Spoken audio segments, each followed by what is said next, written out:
에베소서 5장 22절에서부터 23절까지 말씀을 우리 다 같이 합독하시겠습니다. 아내들이여 자기 남편에게 복종하기를 주께 하듯 하라. 이는 남편이 아내의 머리됨이 그리스도께서 교회의 머리됨과 같으니 그가 바로 몸의 구주시니라. 아멘. 저는 오늘 여러분과 함께 에베소 5장 22절 또 23절 말씀을 가지고 나누는 설교의 제목은 나의 사랑, 예수님과의 우리의 관계입니다. 사람이 태어난 순간부터 우리는 관계라는 울타리 속에서 살아가게 됩니다. 여러분들이 이 땅 가운데 우리가 다 태어날 수 있던 것은 누구의 부모로부터 비롯된 것인데, 어떤 부모가 자녀를 낳을 때 그 자녀의 출생을 보았을 때 이전에 내가 알지 못했던, 정말 체험하지 못했던 새로운 관계가 그 출산을 말미암아 형성되게 됩니다. 이제 그 관계는 어떤 것으로도 끊을 수 없는 관계가 되는 것이죠. 그 관계는 많은 것을 의미합니다. 그래서 우리는 이 관계의 끈을 비록 눈에 보이지 않고 손으로 잡히지 않을지라도 분명히 이 관계란 끈이라는 게 존재하는 것을 우리가 잘 알고 있습니다. 이렇게 관계라는 것은요, 부모와 자녀의 관계에 있는 것뿐만 아니라 또한 형제들 간의 관계, 또는 친구들 간의 관계, 스승과의 제자들 간의 관계, 또한 우리가 교회 생활에서 또는 우리 직장 생활에서 동료들과의 관계도 말할 수가 있습니다. 하지만 그 중에 하나, 또 신비스러운 관계 하나를 뽑자면 바로 부부의 관계일 것입니다. 참 한마디로 표현하기 어려운 관계입니다. 많은 관계, 많은 감정들이, 많은 것들이 포함된 것이 바로 이 부부의 관계인 것이죠. 이렇게 많은 다양한 관계, 귀한 관계가 있지만, 그런데 정말 역설적이게도 이렇게 소중한 관계로부터 사람들은 많은 상처를 받습니다. 우리가 소중한 관계, 정말로 가까운 관계일수록 더 많은 상처를 받는 것이 참 역설적인 것 같습니다.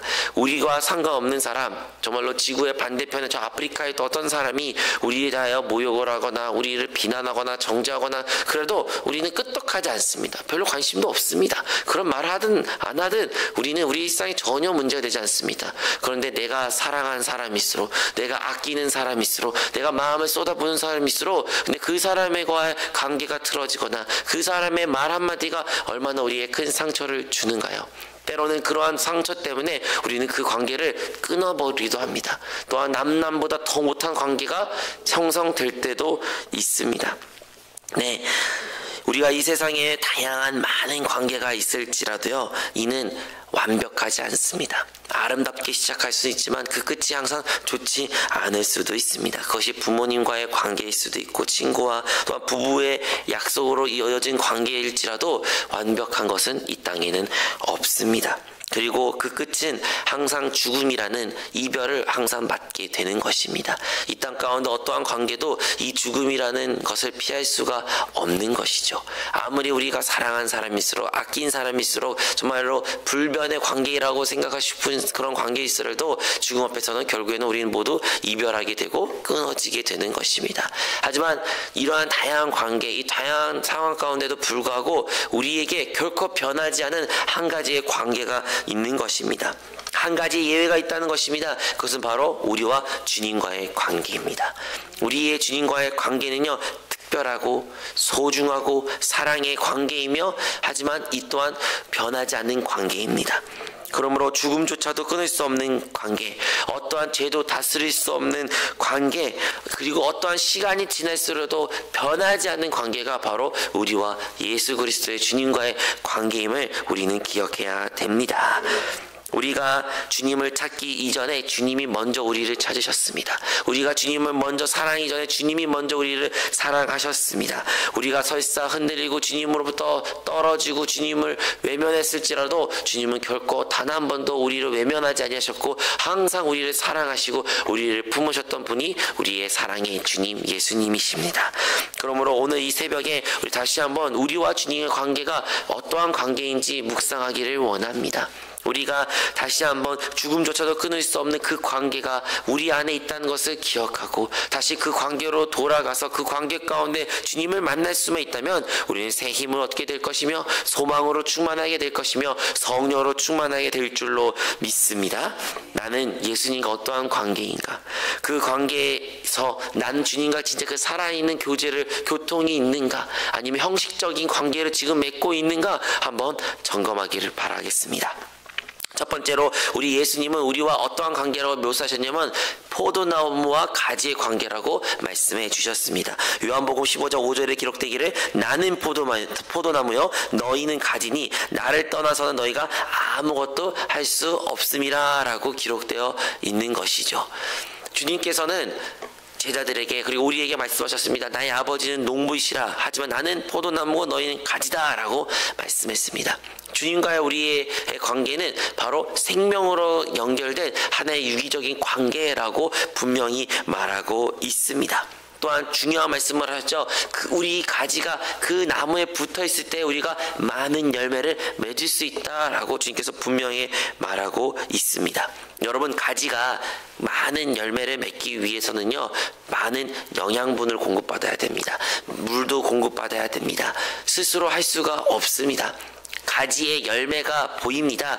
마치 가지가 열매를 내는 것처럼 보입니다. 하지만 실상은 그 가지는 그 모든 나무에서부터 비롯된 것으로 말미암아 열매를 맺는 것뿐인 것입니다. 우리도 마찬가지입니다. 우리도 우리 일생 가운데 많은 열매가 맺기를 원합니다. 그것이 영혼의 열매, 성령의 열매, 축복의 열매, 다양한 열매를 우리가 꿈꾸고 또한 그것을 위하여 기도하고 오늘 이 자리에 나왔습니다. 근데 우리가 착각할 때가 있습니다. 그 열매가 나의 부족함 때문에, 내가 무엇을 안 했기 때문에 라고 생각할 때가 많이 있지만 사실 그렇지 않습니다. 우리의 나온 모든 열매는, 우리가 얻는 그 모든 은혜는 다 그리스도로부터, 예수로부터 비롯된 것임을 우리는 기억해야 됩니다. 그렇다면 우리가 해야 될 것은 바로 그 가지됨으로써 그 포도나무에 붙어 있고 포도나무와 하나됨을 우리는 힘써야 되는 것입니다. 여러분, 아무리 우리가요 몸부림쳐도요 우리는 스스로 어떠한 뿌리를 내릴 수가 없습니다. 가지로서 아무리 몸부림쳐도요 그 나무에서부터 떨어져 나간 순간 잠깐은 살아있는 것처럼 보일지라도 결국에는 메마르고 죽을 수밖에 없는 것이 가지의 운명인 것입니다. 이 말씀은 우리 주님께서 우리에게 말씀하신 말씀입니다. 유명한 중국 선교사 허드슨 테일러 같은 경우에는 그의 사역 가운데 많은 어려움이 있었다고 하는데 이 말씀을 통해서 새로운 도전을 얻었다고 그는 말했습니다. 그가 선교지 중국이라는 정말 복음이 황폐지였던 그 땅 가운데 복음을 전했는데 열매가 없을 때 자기 어떤 부족함과 내가 뭔가 안에서 실패했다라고 생각했을 때 하나님께서 말씀하셨죠. 너가 실패한 이유는 무엇이 부족한 것이 아니라 그냥 그 가지로서 주님에 붙어있지 않았기 때문에 그렇다라는 것을 깨달았을 때 그게 그 무거웠던 짐이, 그 무거웠던 마음이 스르르 내려졌다고 말합니다. 그래서 내가 해야 되는 일은 그냥 가지로서 포도나무에 붙어있으면 되구나 라고 고백하며 그가 진짜 주님 안에 거하고 주님으로 하나 될 때 그가 결국엔 그 중국 내지까지 들어가서 놀라운 선교의 열매를 맺었다는 이야기를 우리가 잘 알고 있습니다. 이 간증은 허드슨 테일러 선교사 이야기뿐만 아니라 진정한 그리스도인 또한 사역자들, 우리 담임 목사님도 포함해서 이러한 간증을 우리가 많이 접했습니다. 그러므로 우리도 다시 한번 주님 안에 거하는, 주님과 하나됨을 힘쓰는 성도가 되어야 되는 것입니다. 주님과 우리의 관계가 무엇이라고요? 주님은 우리의 포도나무이시고 우리는 그분의 가지입니다. 우리가 그 가지에 붙어있을 때 우리는 많은 열매를 맺게 됩니다. 근데 어떻게 붙어있다? 그 붙어있다 실질적인 적용은 무엇일까요? 주님께서 7절 이런 말씀을 하십니다. 너희가 내 안에 거하고 내 말이 너희 안에 거하면 무엇이든지 구하라 라고 말씀하셨어요. 여기서 우리가 알 수 있는 것은 바로 주님과 우리와 하나됨을 말하는 것이 바로 주님의 말씀을 통해서 하나 될 수가 있다는 것입니다. 다른 말로 하면 주님과의 교제입니다. 주님과의 끝없는 교제를 함으로써 우리가 주님과 하나됨을 이룰 수 있고 주님께 붙어있을 수 있다는 것이죠. 조금 더 쉽게 말할까요? 우리 일상 가운데 순간순간마다 주 예수를 부름으로써 주님이 나와 함께 계심을, 내가 주님을 바라보고 주님과 동행함을 우리는 항상 행해야 된다는 것입니다. 그것이 바로 가지가 포도나무에 붙어있는 모습이라는 것입니다.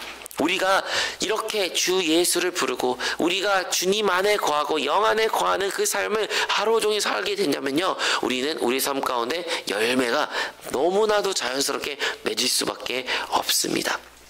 이 많은 간증 중에 하나가 된 것이 평소에 내가 주님 안에 거하는 시간이 딱 주일 2시간밖에 없는 것 같아요 라고 어떤 성도님 말씀하셨는데, 담임 목사님께서 계속 우리가 일상생활 주 예수를 부르어야 된다라는 그 말씀에 감명받아서 직장생활과도 이렇게 화난 일이 있었대요. 부당한 걸 당했대요. 평소 같았으면 자기도 막 쏘아붙고 막 소리치고 호통쳐야 되는데, 그때 딱 담임 목사님 말씀 생각나면서 아 맞아, 주 예수를 불러야지. 그 딱 주 예수를 부르니까 조금 더 자기를 객관화시키고 조금 한 번 더 뒤돌아보면서 그 화를 내는 것이 아니라 한 번 더 네 그럼 제가 어떻게 하면 될까요? 라고 물었을 때 그 모든 그 갈등의 고조가 스르륵 풀렸던 것을 경험했다라는 간증을 제가 들었습니다. 그렇습니다. 우리의 일상 가운데 우리의 정욕대로 우리의 육신대로 살아가는 우리의 모습이 있습니다. 그러면 어떠한 성령의 열매도 우리가 맺을 수가 없습니다. 하지만 우리가 진정으로 그 가지됨으로써 성령의 열매를 맺기를 소망한다면 우리는 반드시 그 가지에 붙어 있으므로 주 예수를 부르고 그 영 안에 거함으로 말미암아 자연스럽게 맺어진 결과임을 우리는 기억해야 될 줄로 믿습니다. 그러므로 성령의 열매, 갈라디아서 5장에 기록된 것처럼 사랑과 희락과 화평과 오래 참과 자비와 양성과 충성과 온유 그리고 절제의 그 열매는 오직 우리가 그 가지가 포도나무에 붙여있을 때 맺은 열매인 것 같이 우리도 오늘의 하루도 주님 안에 항상 거하고 주님의 이름을 많이 부르는 우리 모든 성도가 되시기를 주님으로 축복합니다. 두 번째로 예수님과 우리의 어떠한 관계라고 소개하시냐면 바로 주님은 우리의 머리시고 우리는 그분의 몸, 지체라고 말하고 있습니다. 오늘 읽었던 에베소서 5장 23절 말씀이죠. 남편이 아내의 머리됨이 그리스도께서 교회의 머리됨 같으니 라고 말하고 있습니다. 우리가 이 땅 가운데 부부라는 관계를 맺으면서 살아갑니다. 이 관계는요, 이 공동체는 하나님께서 인간에게 주온 공동체입니다. 그런데 왜 부부란 것을 허락해 주셨을까요? 결국에는 더 참된 실제인 우리와 주님과의 관계를 보기 위하여 이 땅 가운데 결혼이라는 제도를 우리 사람들에게 하나님께서 선물로 주셨던 것입니다. 우리가 이 결혼 생활을 통해서 또 결혼 남편과 아내의 관계를 통해서 진짜 우리의 교회가 주님과 어떤 관계임을 볼 수가 있는 것이죠. 여기서 주님은 뭐라고 말합니까? 바로 교회의 머리다라고 분명하게 말하고 있습니다. 주님은 우리의 머리가 되신 것입니다. 여러분, 머리가 모든 것을 명령합니다. 이 머리가요, 일로 가자, 절로 가자, 춥다, 옷을 입자, 이렇게 하자, 이렇게 하면 좋겠다. 결국엔 이 머리의 모든 결정으로 말미암아 손발이 움직이게 되는 것입니다. 여러분, 머리가 내가 생각하지도 않고 내가 원하는 대로 움직이지 않으면요, 그것은 심각한 병입니다. 내 뜻과 의지와 상관없이 막 손이 움직이고 정말로 내가 하고 싶은 말도 아닌데 갑자기 그 말이 튀어나오는 거, 우리가 흔히 말하는 틱장이 같은 거 있지 않습니까? 그런 것이 얼마나 큰 불편함을 가지고 오는 것입니까? 마찬가지로 우리가 주님과의 관계가, 주님은 우리의 머리 되시고 우리는 주님의 그 몸, 즉 우리 그 몸의 지체인데, 우리가 주님과 상관없이 내 마음대로 살고 주님과 어떠한 통제도 받지 않는 그런 삶을 산다는 것은요, 아주 큰 장애라는 것입니다. 결코 선한 것이 나올 수가 없으며 결코 우리 몸된 지체로서 행복할 수가 없는 것입니다. 그러므로 예수님이 우리의 참된 머리가 되실 때 우리가 몸으로서 행복할 수가 있습니다. 여러분, 우리가 얼마나 우리의 몸을 사랑하는지 아십니까? 우리는 우리의 몸이 조금이라도 불편하면요, 바로 알아요. 조금 더 작은 가시가 박혀도요, 여기가 불편한 것을 너무나 잘 알고 있어요. 어디가 멍들면 그 멍든 것이 너무 아픕니다. 우리는 우리의 몸을 너무 사랑합니다. 그리고 우리의 몸을 잘 관리하고 노력합니다. 아무리요 자기의 몸이 건강하다, 나는 내 몸 별로 신경 안 쓴다 해도요, 한번 병원에 중대한 질병 때문에 한번 입원하고 나오잖아요. 그 다음부터 몸 관리하십니다. 그 다음부터 자기 몸을 계속 건강한 것도 먹고 약도 챙겨 먹는 모습을 제가 한두 명 보는 것이 아닙니다. 마찬가지로 우리가 주님의 몸이고 주님이 우리의 머리이시기 때문에 그 누구보다도 우리를 사랑하는 분은 바로 우리의 머리 대신 주님이라는 것을 우리는 기억해야 됩니다. 하지만 우리가 주님과의 그 교통을 끊는 순간, 우리가 주님을, 우리의 머리됨을 우리가 망각하고 인정하지 않는 순간 우리는 결코 우리의 몸이 건강할 수 없다는 것을 기억해야 됩니다. 즉 우리 신앙생활 자체가 건강해질 수가 없는 것입니다. 그러므로요, 머리와 우리의 몸, 이 관계는요, 그냥 머리는 지휘하는 관계, 명령하는 관계, 그리고 몸은 그냥 복종에 따라 이 관계가 아니라 이것 또한 무슨 관계예요? 생명으로 연결된 유기적인 관계라는 것이에요. 주님의 생명으로 하나로 연결되기 때문에 하나로 연결될 수가 있는 것입니다. 주님의 그 생명이 있지 않냐면, 그 생명을 따라 우리가 살지 않으려면 이 관계는요, 형식적인 관계, 그냥 말로만 있는 관계, 정말 조직으로 전락될 때가 참으로 많이 있습니다. 그러면 우리가 주님과의 섬길 때, 물론 우리가 주님은 우리의 주님이시고 우리는 주님의 종이라는 표현도 너무나도 중요합니다. 하지만요, 그 근본적인 또 본질적인 관계는 바로 우리는 주님과 생명으로 연결된, 생명 안에서 하나의 생명을 가진 몸과 그리고 주님의 머리라는 것을 우리는 기억해야 됩니다. 그러므로 우리가 신앙생활 가운데 많은 혼란을 겪을 때가 있습니다. 또한 많은 염려와 걱정과 두려움을 우리가 벌벌 떨 때도 있습니다. 왜 그럴까요? 그것은 바로 우리가 스스로가 머리 되려고 할 때 그런 감정, 그런 상황, 그러한 사태를 맞이하게 되는 것입니다.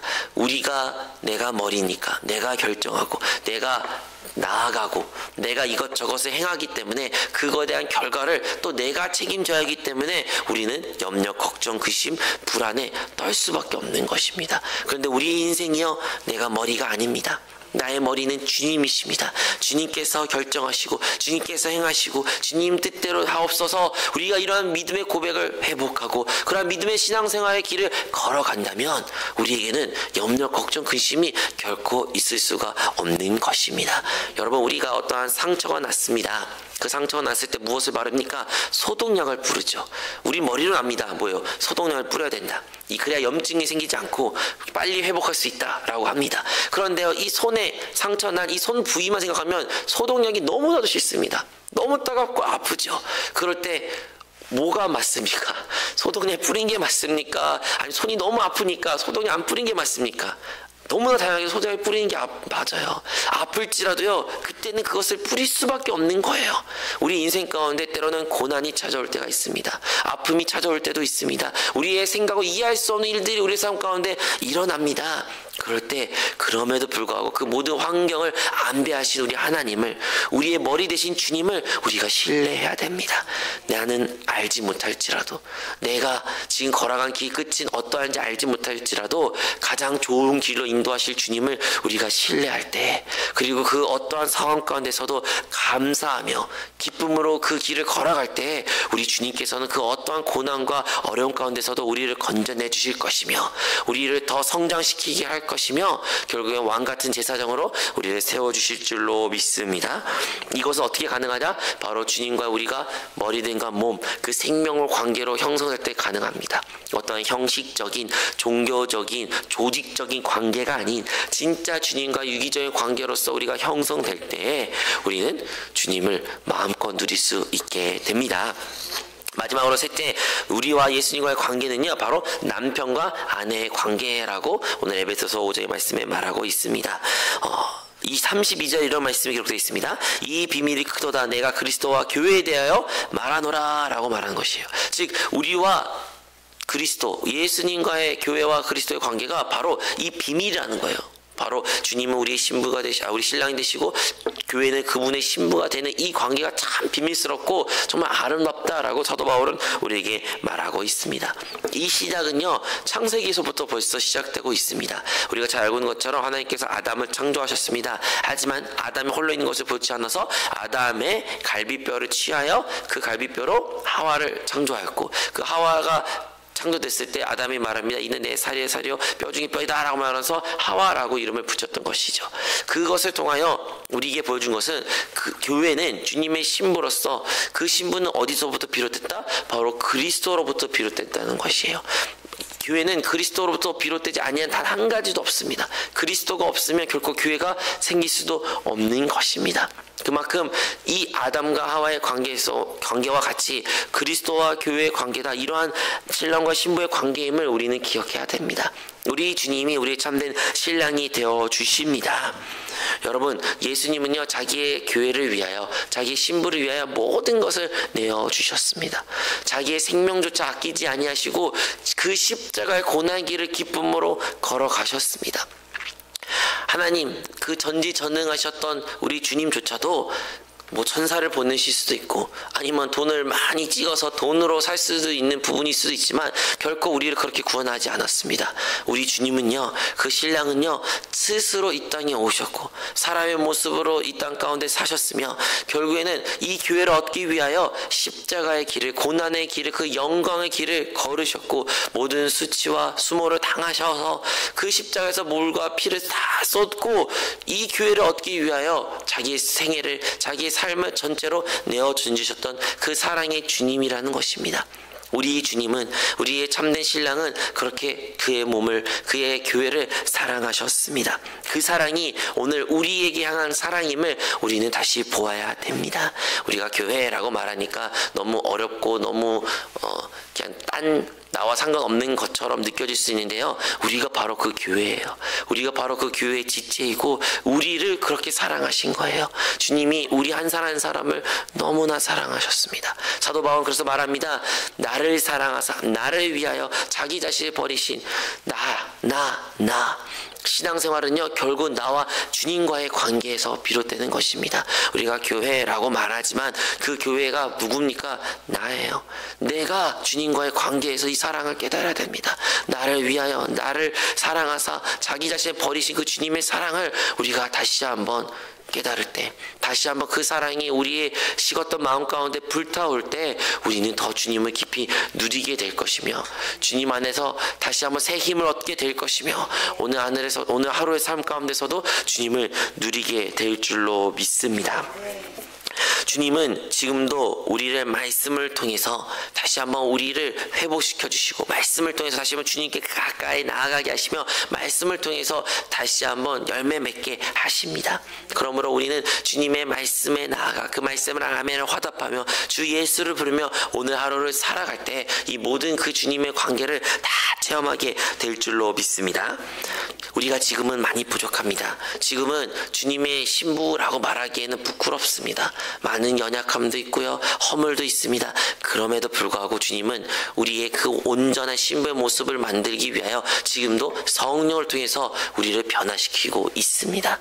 그것을 우리의 소망을 삼아야 됩니다. 그래서 마지막 날은 어떻게 돼요? 흠도 없고 점도 없는 신부로서 우리를 만든다고 하셨습니다. 그 마지막 날에는요, 그 새 예루살렘 됨으로써 주님과 영원토록 함께한다고 말하고 있는 것입니다. 결국 이 신부를 얻기를 위하여 주님께서 이 땅에 다시 오시는 것입니다. 우리가 그 신부됨을, 나와 주님의 관계가 주님은 나의 신랑이시고 우리가 나는 주님의 신부라는 것을 진짜 우리가 깨달을 때 우리는 이 세상에 소망 두는 것이 아니라 참된 다시 오실 신랑의 소망을 두며 주님이 다시 오심을 정말로 나의 꿈을 품으며 이 땅 가운데 살아가게 될 줄로 믿습니다.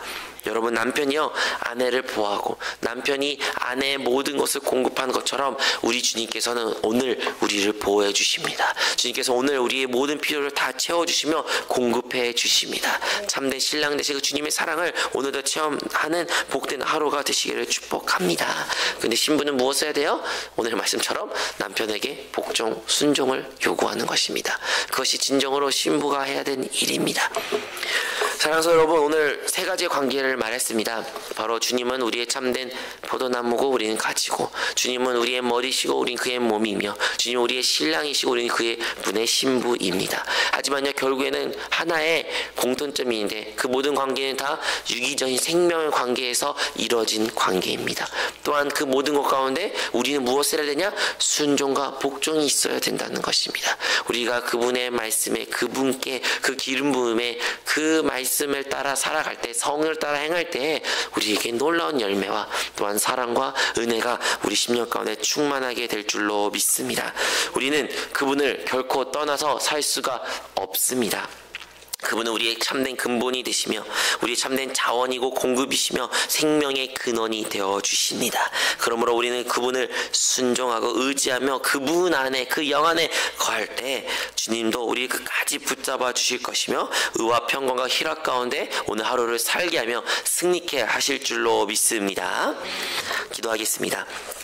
사랑하신 하나님 아버지, 우리가 주님과의 관계에 있어서 종교적이고 형식적인 모습이 있었다면 다시 한번 그 모든 것으로부터 돌이키기를 원합니다.